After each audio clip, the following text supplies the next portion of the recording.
예, 반갑습니다. 여러분, 오늘도 예배하시는 여러분들의 삶과 가정 사업장에 하나님의 놀라운 은혜와 은총이 함께 하시기를 주님의 이름으로 소망합니다. 벌써 한 20년도 넘은 얘기인데요. 저는 한국에서 가장 춥다는 강원도 철원, 북한과 인접한 최전방에서 군생활을 했었습니다. 아시는 분은 아시겠지만 강원도 철원의 겨울 날씨는요, 지금 우리가 거주하는 콜로라도 이 스프링스보다 추울 때가 있습니다. 실제로 한국은 습도가 높아서 우리 몸으로 느끼는 체감 온도는요, 훨씬 더 춥게 느껴지기도 합니다. 아마 2000년 겨울인가요? 그때가 엄청나게 추운 겨울이었는데요, 그때의 그 철원 산에 있는 대성산이라는 곳이 있는데 그 대성산 꼭대기 체감 온도가 마이너스 63도까지 갔었다라고 이야기를 들은 적이 있습니다. 그리고 어쩔 수 없이 끌려온 군대라는 특성상 추운 날씨보다 군대에 있는 군인들의 마음은 더 추운 것이 현실이죠. 이런 군대 생활 중에 만난 동생 중에 한 7개월 정도 저보다 6, 7개월 늦게 들어온 서세열이란 친구가 있었습니다. 서세열, 저와 같은 달성 서씨기도 하고 그 친구 성격이 참 좋아서 한 내무반에서 친하게 지냈던 기억이 있습니다. 2년 2개월이라는 군생활을 마치고 제대가 얼마 안 남은 어느 날 그 친구가 저에게 뜬금없이 와서 이렇게 이야기하더라고요. 형, 참 고마웠어요. 형이 저에게 해준 말 한마디 때문에 자기가 힘든 군생활을 이겨낼 수 있었어요 라고 뜬금없이 갑자기 찾아와서 그런 말을 했습니다. 그런데 아무리 제가 생각을 해봐도요, 제가 그 친구에게 무슨 말을 했는지 도저히 기억이 나지 않았습니다. 그래서 제가 이렇게 얘기했죠. 세열아, 네가 고맙다라고 하니까 나도 고마운데 솔직히 나는 내가 너한테 무슨 말 했는지 하나도 기억이 나지 않는다. 무슨 말을 했는지 도무지 모르겠다라고 이야기했습니다. 그 말을 들은 그 친구가 저에게 이렇게 이야기하더라고요. 2000년에 어느 날 추운 겨울날 날씨가 엄청 추워서 상하수도가 다 꽁꽁 얼어서 물을 쓸 수 없었던 일이 군부대에 있었습니다. 물이 안 나와도 밥은 먹어야 하고 일은 봐야 하니까 물이 안 나와서 식판을 닦을 수가 없어서 부대 뒤 냇가에 두꺼운 얼음을 깨고 식판을 닦으면서 제가 그 친구에게 이런 말을 했다고 합니다. 군대에서 몸 다치면 너만 손해니까 눈치 살펴가면서 적당히 해라. 너무 열심히 할 필요 없다. 적당히 해라. 그런데요, 신병 자대 배치를 받고 부대에 막 들어온 그 친구에게 그 말이 그렇게 위로가 되었대요. 1년 반 전에 자기가 군대 배치를 받고 신병에 들어왔을 때 다른 고참들은요, 다 신병은 열심히 해야 사랑받는다, 눈치 빠르게 바닥바닥 움직여라 라고 말을 했는데 제가 왜 그랬는지 모르겠는데 저만 유일하게 그 친구에게 적당히 몸 조심해라 라는 말을 했었고, 그 말이 그 친구의 군생활에 그렇게 위로가 되었다라는 것입니다. 그 친구가 하는 그 말을 가만히 듣고 보니까 기억은 잘 나지 않는데 제가 그런 말을 했던 것 같기도 하더라고요. 그러면서 그 친구가 이런 말을 했습니다.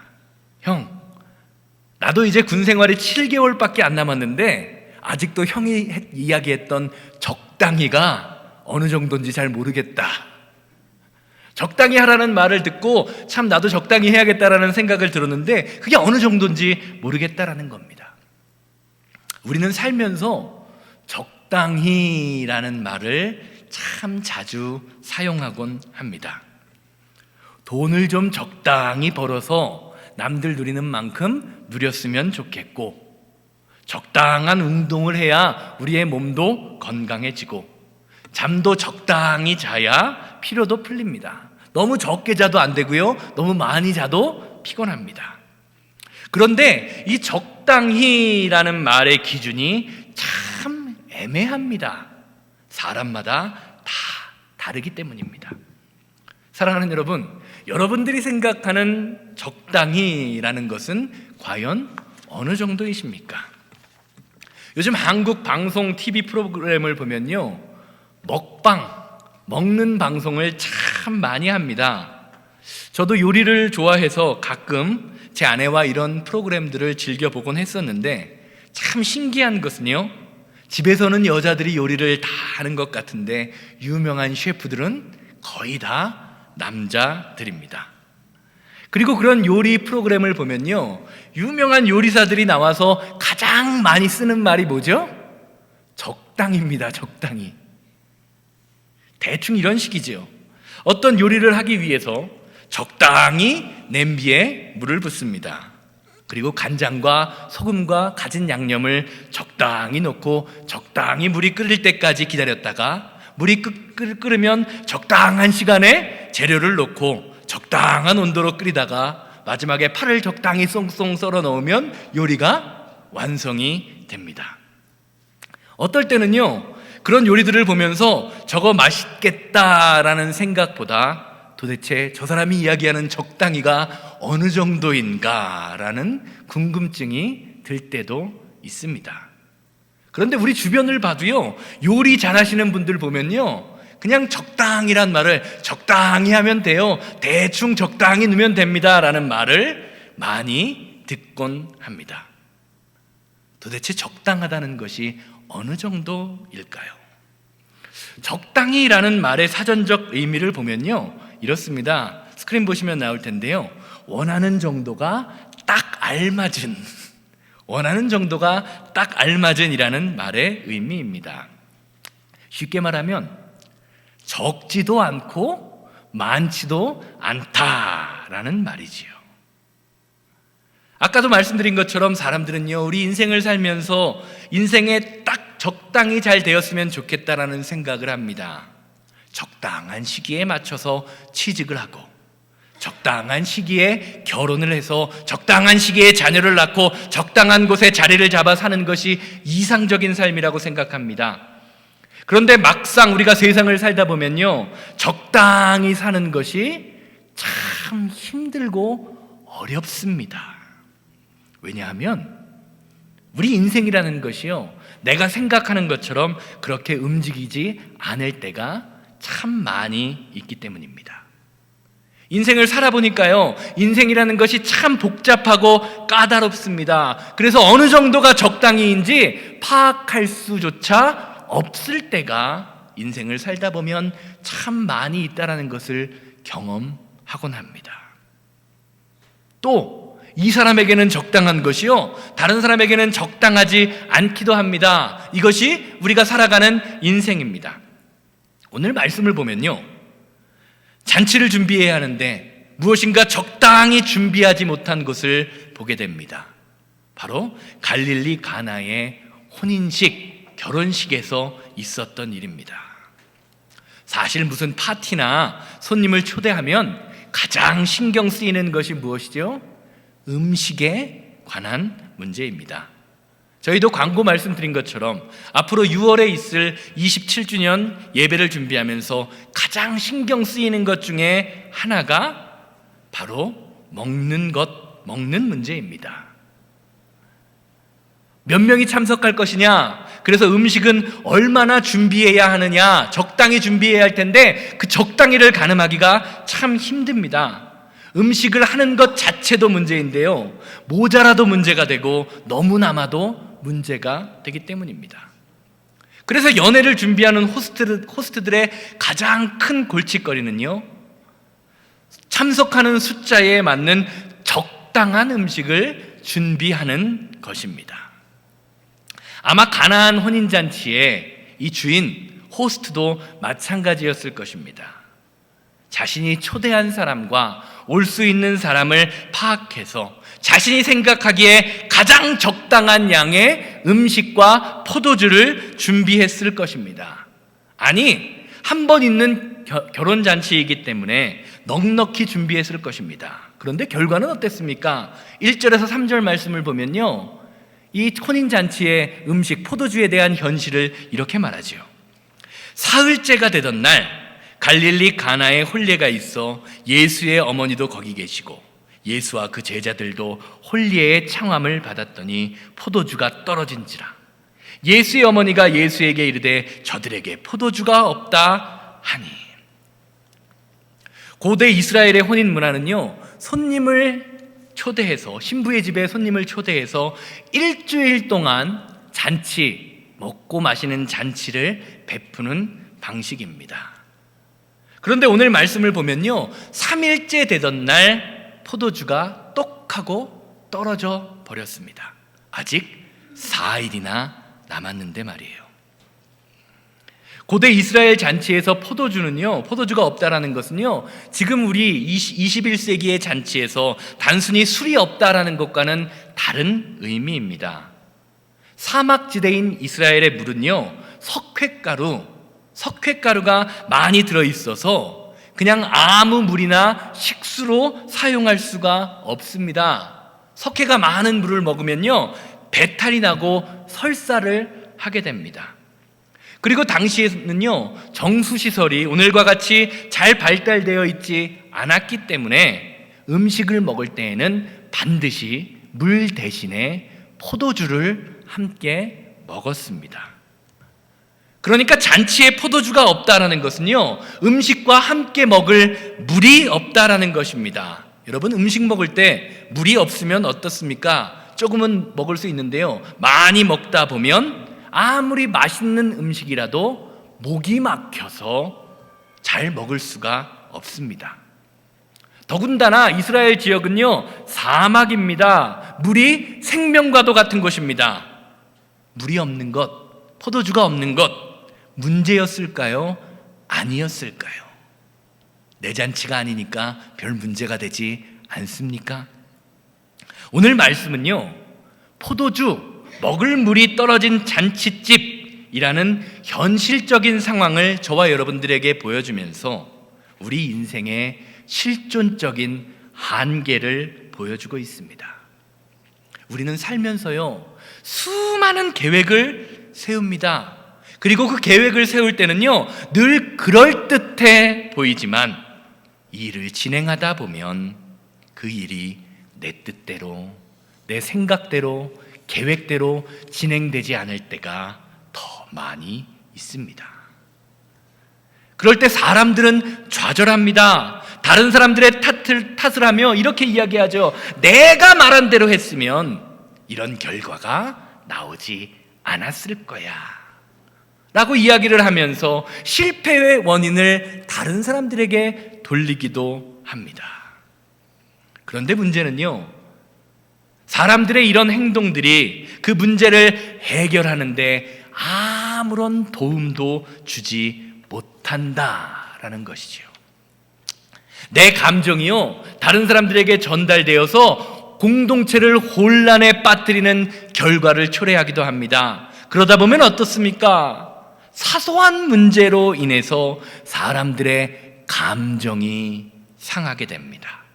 그리고 그 감정의 상함이요, 공동체의 깨어짐의 출발점이 될 수도 있습니다. 사랑하는 여러분, 지금까지 있었던 우리의 삶에, 우리 교회에 있었던 깨어짐, 그 깨어짐을 한번 생각해 보시기 바랍니다. 대부분의 문제는요, 엄청나게 대단한 문제로 시작되지 않습니다. 사소한 오해를 풀지 못하다 보니까 그 오해가 커지고 상처가 커지게 된 것입니다.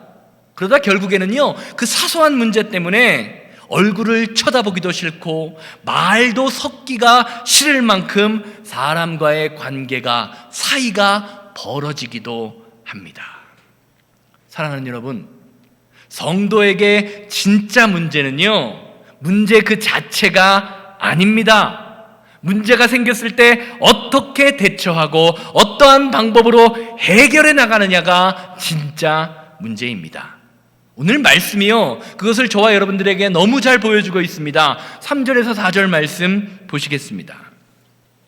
포도주가 떨어진지라 예수의 어머니가 예수에게 이르되 저들에게 포도주가 없다 하니, 이에 예수께서 이르시되 여자여, 나와 무슨 상관이 있나이까? 내 때가 아직 이르지 아니하였나이다. 오늘 말씀을 보면요, 잔치집에 포도주가 떨어진 것을 안타까워하던 예수님의 어머니 마리아가 예수님께 포도주가 떨어진 것을 알립니다. 쉽게 말하면, 우리식으로 말하면 예수님께 기도, 간청을 하고 있는 것입니다.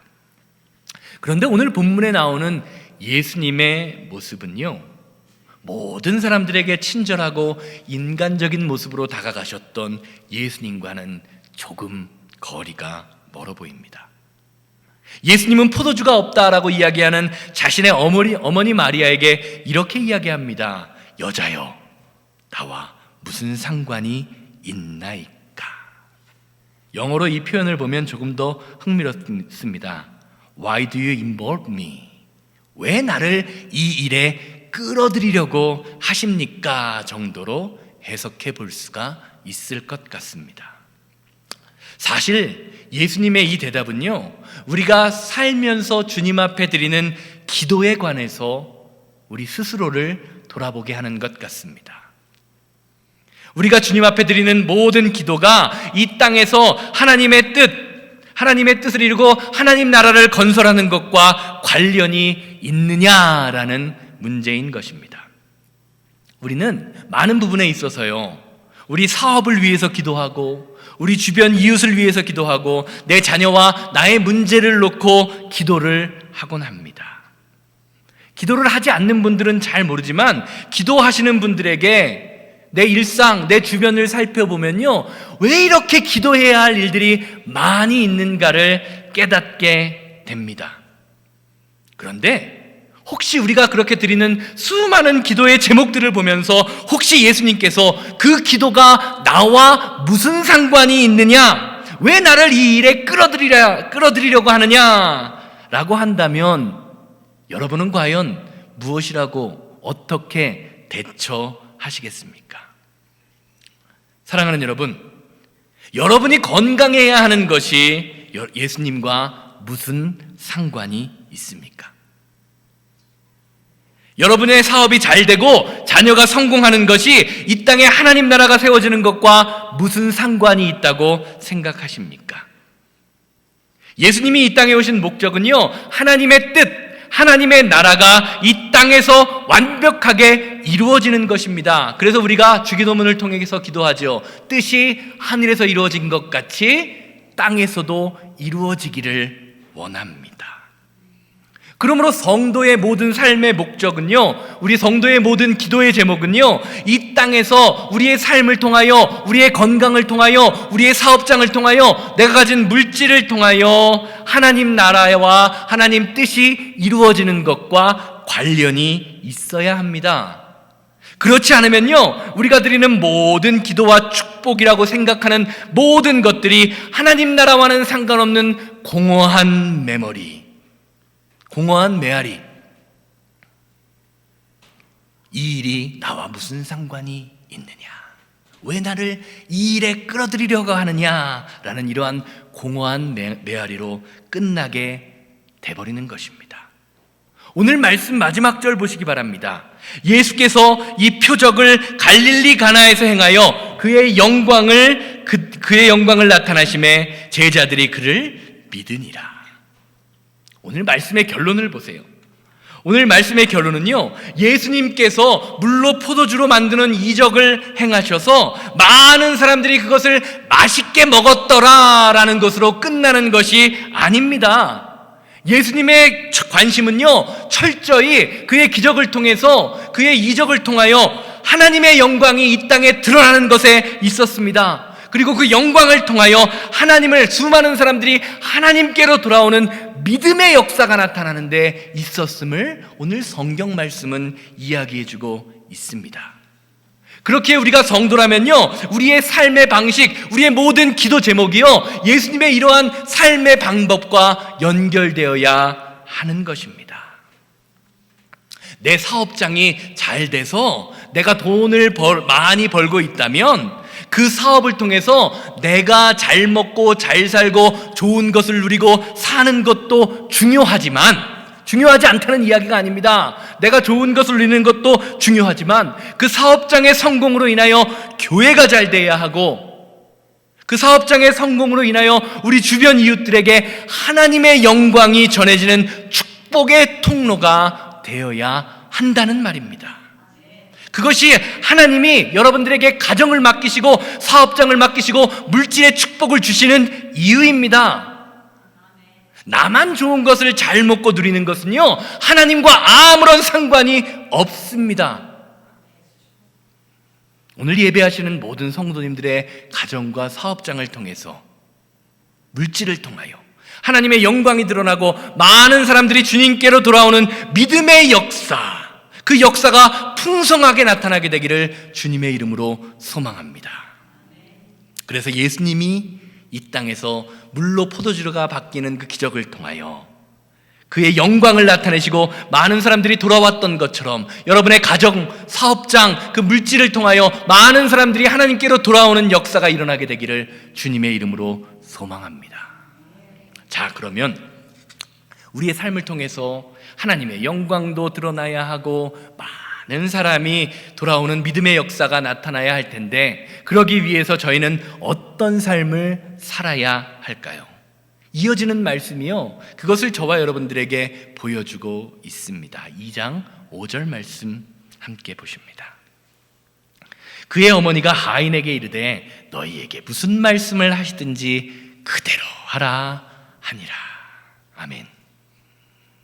오늘 말씀의 상황을 가만히 살펴보면요, 예수님의 어머니 마리아는요, 자신의 요청을 완벽하게 거절당했습니다.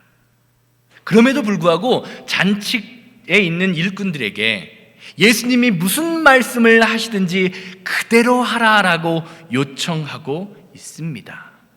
무엇이 참 순종인지를 보여주고 있는 것입니다. 사랑하는 여러분, 신앙생활은요, 내가 계획한 일이 잘 되어 내가 성공하고 잘 나갈 때 판가름 나는 것이 아닙니다. 기도한 것이 철저히 실패하고 내가 바라던 소망이 완전히 무너진 그 순간에도 순종할 수 있느냐에 달려 있습니다. 그것이 우리의 믿음을 결정짓는 것입니다. 마리아의 상황을 살펴보시기 바랍니다. 마리아는요, 예수님의 어머니입니다. 그럼에도 불구하고 포도주에 관한 그 요청을 했을 때 예수님이 철저히 거절하십니다. 이것이 도대체 나의 일, 하나님의 일과 무슨 상관이 있습니까? 여러분이라면 이 상황 가운데에서 어떻게 대처하시겠습니까? 저 같으면 이런 상황에 닥쳤을 때 옆집이나 주변 사람들을 통하여 포도주를 구할 방법을 알아볼 것 같습니다. 사람들을 수소문해서 어디 포도주가 있는 집이 어디인지를 찾고 그것을 좀 빌려오거나 사올 생각을 할 것 같습니다. 그런데 마리아는요, 그렇게 하지 않습니다. 예수님께 철저히 거절받은 상황, 철저히 실패한 상황에서도 자신의 힘으로 그것을 해결하려고 하지 않고 예수님의 말씀에 철저히 순종하려고 노력합니다. 사실 이 말씀을 보면요, 마리아의 말을 들은 사람들이요, 종들, 오늘 말씀을 보면 종들이었기 때문에, 하인들이라고 나와 있잖아요. 하인들이었기 때문에 순종했을 거라고 생각하기 쉽습니다. 그런데 오늘 본문 말씀의 언어인, 오늘 본문 말씀을 성경의 언어인 헬라어로 보면요, 이 사람들이 종들이 아님을 보게 됩니다. 성경에 쓰여진 헬라어로 오늘 말씀을 보면요, 오늘 말씀은요, 종이라고 번역된 오늘 말씀은, 하인이라고 번역된 말씀은요, 종을 사용하는, 종이라는 단어 둘로스를 사용하지 않고요, 집사 혹은 관리자라는 말에 디아코노스라는 말을 사용하고 있습니다. 사도행전 말씀을 보면요, 사도들을 대신해서 7 집사를 세울 때, 지칭할 때 이 디아코노스라는 동일한 단어를 사용합니다.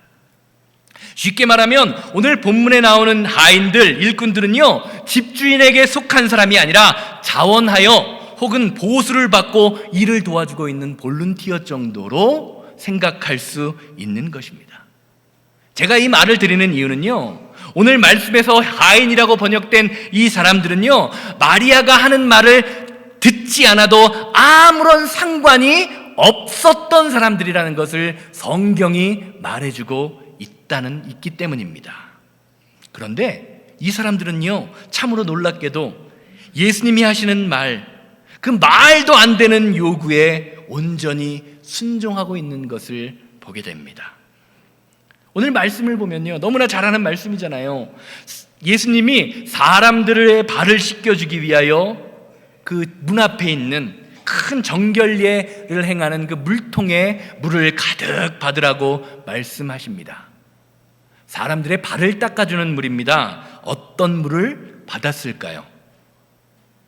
발을 닦아주는 물이니까 발을 씻기기 위한 물을 받았겠지요. 아마 엄청나게 깨끗한 물이 아니었을 것입니다.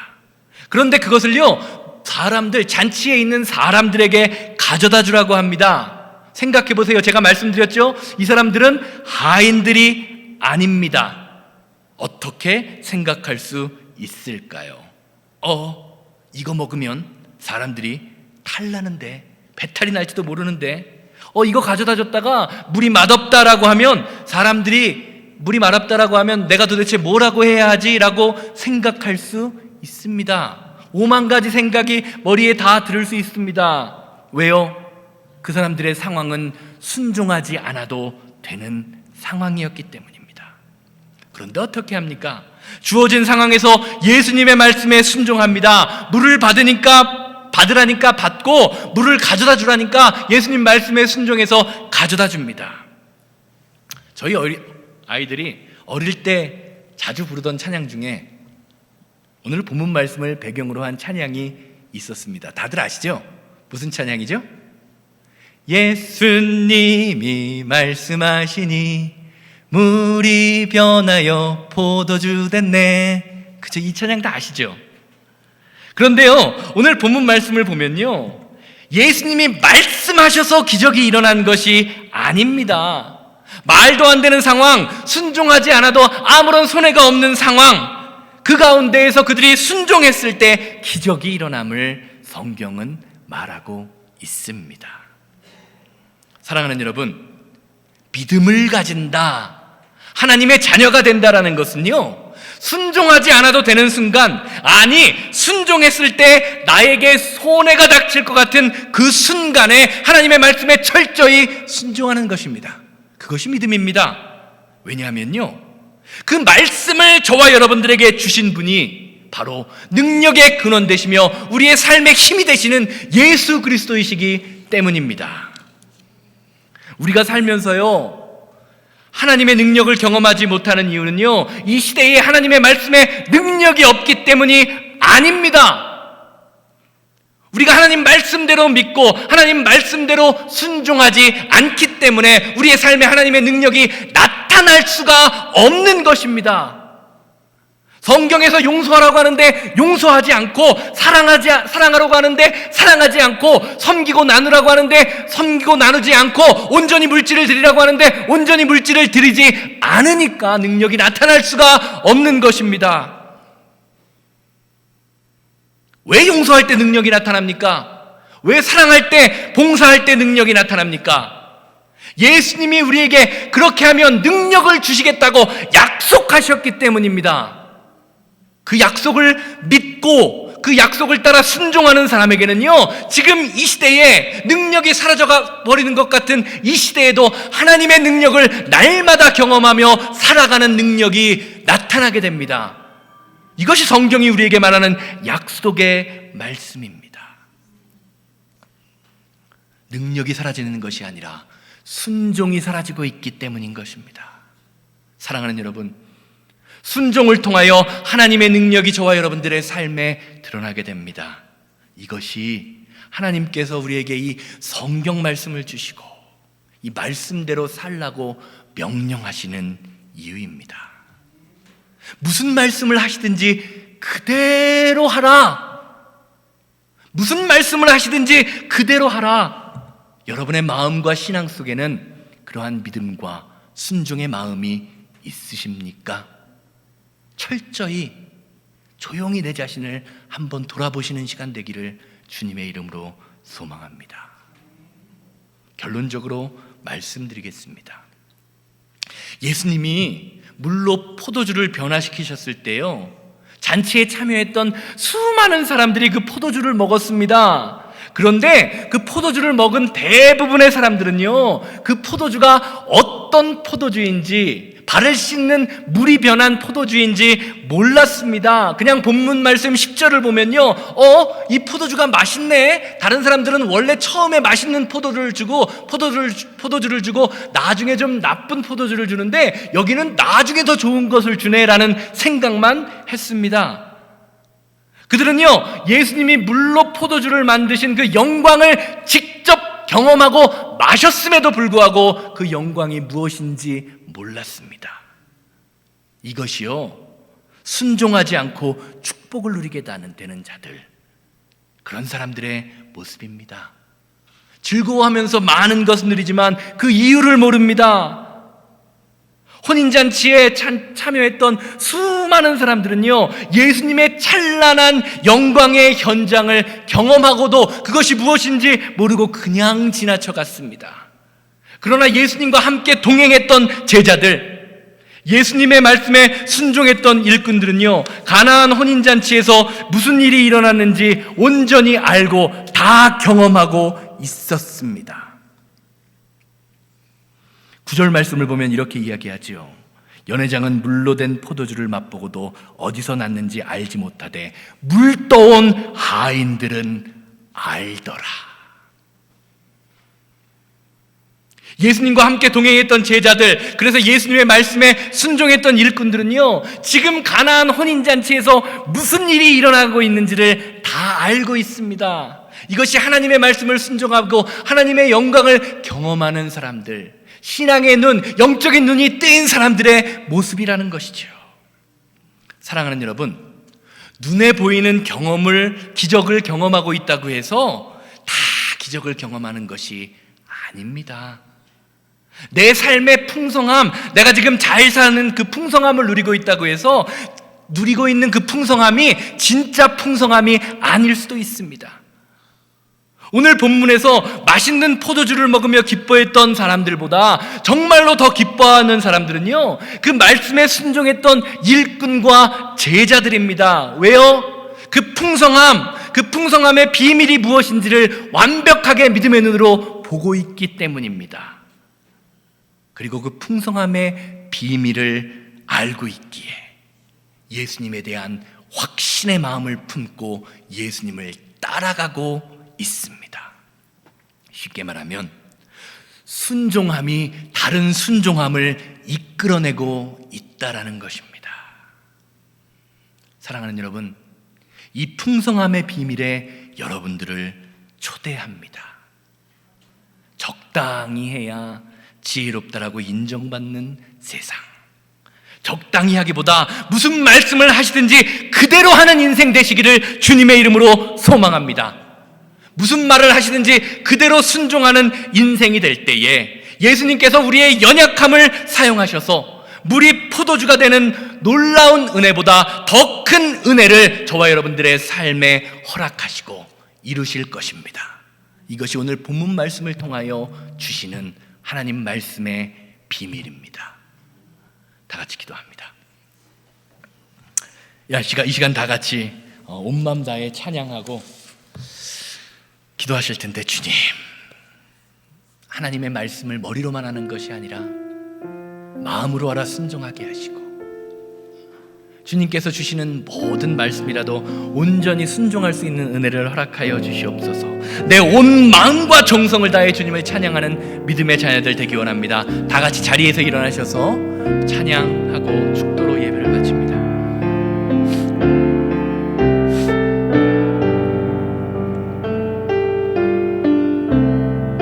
주님과 함께하는,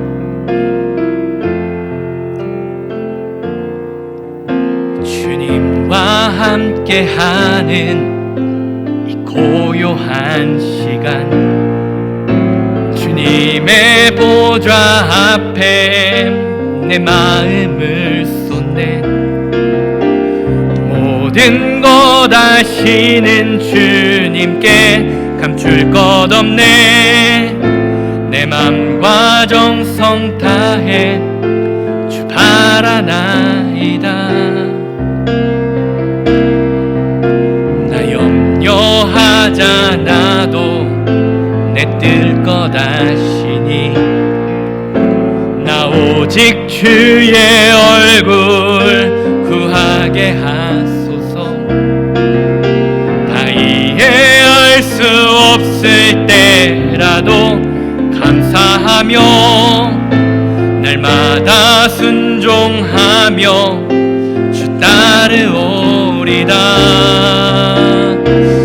온 마음 다해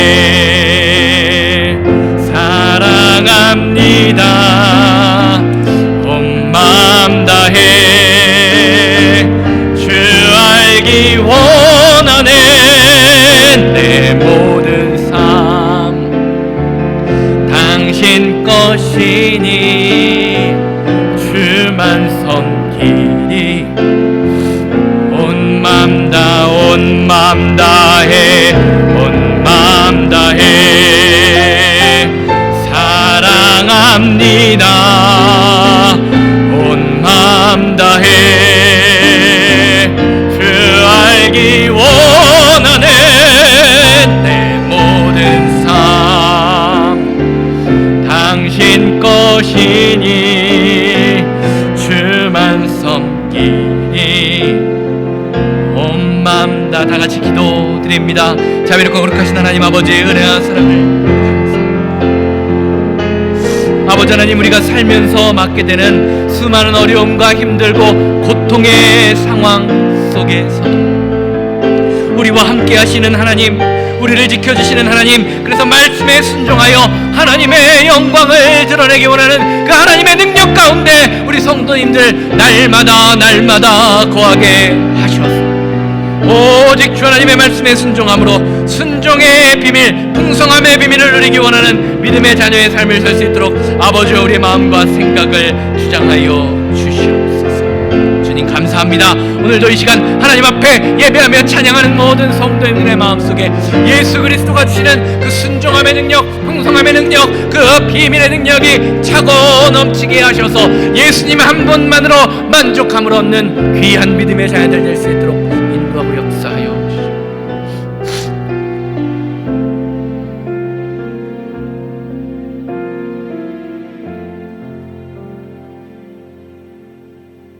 아버지 감사합니다. 하나님을 사랑한다 라고 하면서 하나님께 기도하고 예배하는 믿음의 자녀로서 산다고 고백하면서 나만 누리고 나의 것을 늘리기 위하여 살아갔던 우리의 자아의 모습을 보게 하시니 감사합니다. 믿음은 힘들고 어려운 상황 속에서 순종할 수 없는 것 같은 그 상황 속에서 말씀에 순종할 때 하나님이 우리를 통하여 하나님의 능력을 나타내는 것이라는 것을 깨닫게 하시니 감사합니다. 순종이 또 다른 순종을 만들어내는 믿음의 자녀로서의 삶을 살 수 있도록 이 시간 예배하는 모든 성도님들에게 은혜와 은총을 베풀어 주시고 말씀에 순종함으로 하나님이 우리에게 주시는 그 풍성함의 은혜, 하나님의 비밀을 경험하는 믿음의 자녀들 되게 하여 주시옵소서. 이제는 우리 주 예수 그리스도의 은혜와 아버지 하나님의 거룩하심과 성령님의 감화감동 역사하심이 예배를 마치고 삶의 자리로 돌아가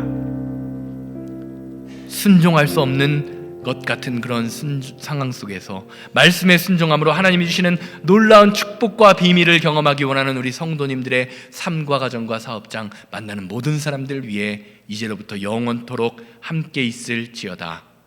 아멘.